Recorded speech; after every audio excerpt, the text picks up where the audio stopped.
आज आपण बघणार आहोत त्वचेचे विकार.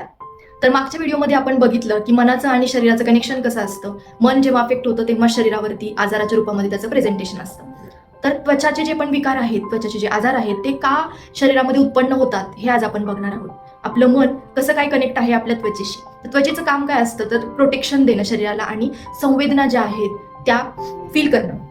तर जेव्हा पण आपल्या शरीरामध्ये कुठलंही इन्फेक्शन येतं किंवा हायपर सेन्सिटिव्हिटी रिॲक्शन जी असते ती इम्युन सिस्टीम जेव्हा देतं तेव्हा स्किनचे विकार हे चालू होतात, असं मॉडर्न सायन्समध्ये मांडलं जातं.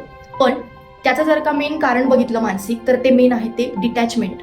जेव्हा पण आपल्या जवळची व्यक्ती किंवा गोष्ट आपल्यापासून जेव्हा दूर जाते किंवा आपण त्या व्यक्तीपासून किंवा गोष्टीपासून दूर जातो, तो जो वॉर्म टच असतो तो जेव्हा जातो आयुष्यामधून, तेव्हा आपली त्वचा जी आहे ती अफेक्ट होते. मग ती वेगवेगळ्या रूपामध्ये प्रेझेंट करू शकते, वेगवेगळ्या आजाराच्या रूपामध्ये. तर सोरियासिस झालं, विटिलिगो झालं, एक्झिमा झालं किंवा फंगल इन्फेक्शन, टीनिया क्रुरिस हे खूप जास्त आज कॉमनली बघायला मिळतं. जांघेमध्ये जे इन्फेक्शन होतं फंगल इन्फेक्शन, ते असे वेगवेगळे जे पण स्किनचे आजार आहेत, तर हे त्याच्या मागचं जे पण कारण आहेत की आपल्या आयुष्यामधलं कुणीतरी जीवापाड ज्याच्यावरती आपण प्रेम करत असतो अशी व्यक्ती जेव्हा आयुष्यातून जाते. ब्रेकअप नंतर बऱ्याच लोकांना स्किनचे डिसीजेस चालू होतात किंवा लहान मुलांमध्ये जर का स्कूल चेंज केली, फ्रेंड्सपासून ते जर का दूर गेले, स्कूलची खूप जास्त अटॅचमेंट होती आणि मग स्कूल चेंज केल्यानंतर मग स्किनचे डिसीजेस चालू झाले.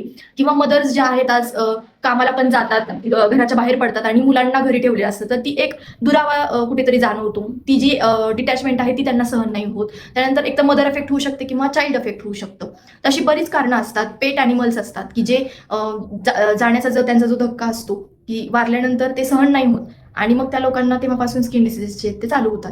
तर अशी वेगवेगळी कारणं असू शकतात. तर मेन जे कारण आहे तुमचं मानसिक, हे तुम्हाला माहिती पाहिजे की त्यानंतरच तुम्हाला हा डिसीज जो आहे तो सुरू झालेला आहे.